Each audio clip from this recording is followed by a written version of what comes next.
Halo, kembali lagi di kelas matematika. Melalui video kali ini, kita akan sama-sama belajar bagaimana cara menyelesaikan persamaan linear satu variabel atau sering kita sebut sebagai PLSV. Nah, anak-anak kelas 7, di video sebelumnya kita sudah belajar ya bagaimana cara menemukan nilai dari suatu variabel dengan menggunakan operasi penjumlahan atau pengurangan. Nah, video kali ini kita akan masuk ke dalam tipe soal yang kedua, yaitu kita akan menggunakan operasi pembagian atau perkalian untuk bisa menemukan nilai dari suatu variabel. Nah, supaya tidak bingung, silahkan kamu perhatikan video ini dengan baik, oke?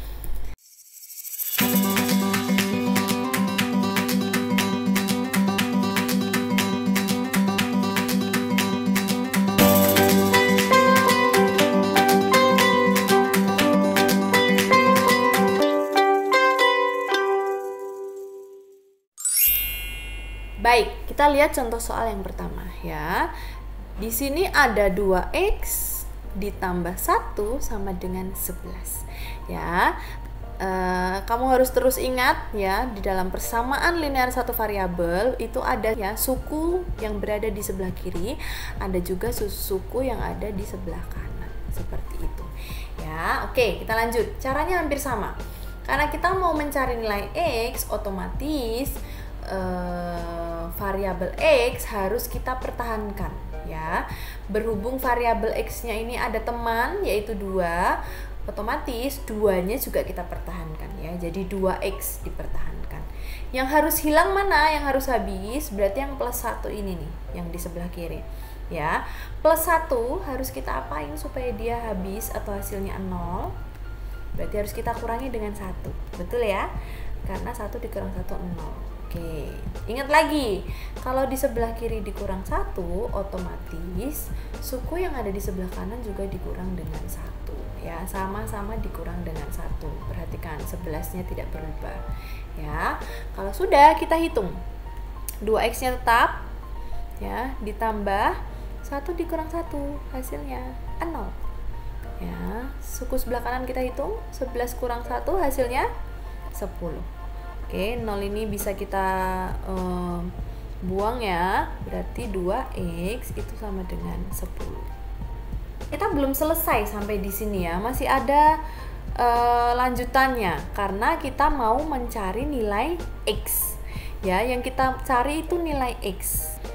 Kita mau ubah 2x itu menjadi x, karena yang kita cari nilai x ya, bukan nilai 2x ya. Perhatikan anak-anak ya. Nah, apa yang harus kita lakukan supaya 2x ini berubah menjadi x? Tapi ingat, 2x ini bukan penjumlahan dan pengurangan ya. 2x ini artinya 2 dikali x. Coba perhatikan ya. Nah, jadi kita tidak bisa melakukannya dengan cara 2x dikurang 2 ya, karena dia punya 2. Salah, tidak bisa ya. Kita tidak bisa menggunakan pengurangan karena 2x itu tidak bisa dikurang dengan 2. Anak-anak ingat ya, kenapa? Karena 2x dan 2 itu bukan suku yang sejenis ya. Atau 2x pun di sini 2x ada variabel, tapi di sini 2 nggak punya variabel, jadi kita nggak bisa kurangkan mereka seperti itu ya. Jadi kita tidak bisa pakai cara pengurangan ya. Nah, berarti kalau pengurangan nggak bisa, otomatis penjumlahan juga nggak bisa ya. 2x tidak bisa ditambah dengan 2 karena variabelnya berbeda ya, sukunya berbeda, bukan suku sejenis. Otomatis pilihannya hanya ada 2, pembagian atau perkalian.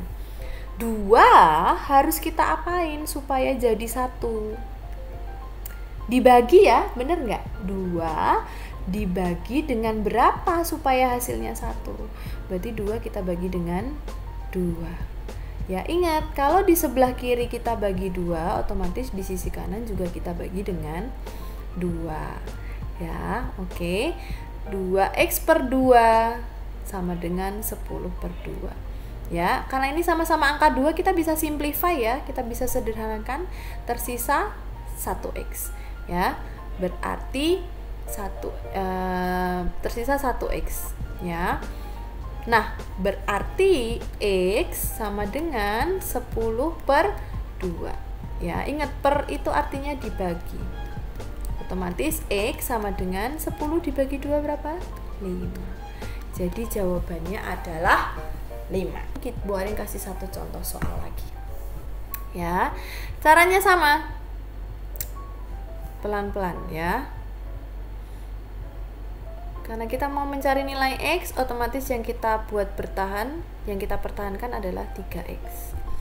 Ya, otomatis kita harus menghilangkan atau membuat 0 angka 1 ini ya.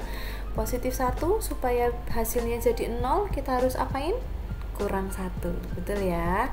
Ingat, kalau di suku sebelah kiri dikurang 1, otomatis suku di sebelah kanan juga dikurang 1, sama-sama dikurang 1 ya. Kita hitung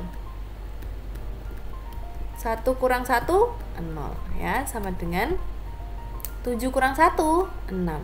Berarti tersisa 3X sama dengan 6. Ya, oke. Tadi ingat pakainya pembagian, berarti ya. Min 3X harus dibagi dengan angka berapa supaya hasilnya positif X. Kita harus mencari variabel X-nya itu harus positif. Ya, berarti negatif 3X harus dibagi dengan berapa supaya hasilnya positif X? Ingat, negatif harus dibagi dengan negatif. Oke, negatif 3 berarti kita bagi dengan negatif 3 supaya X-nya positif ya. Kalau kiri kita bagi dengan negatif 3, otomatis kanan juga dibagi dengan negatif 3. Ya, negatif 3-nya bisa kita simplify, tersisa X.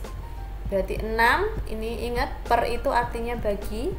6 dibagi negatif 3 ya, ingat positif dibagi negatif hasilnya negatif, tulis dulu baru hitung. 6 dibagi 3 hasilnya 2, maka nilai variabel X nya itu negatif 2.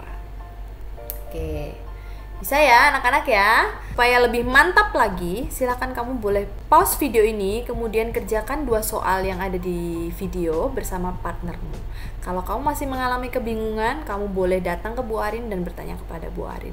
Oke, semangat, Tuhan Yesus memberkati.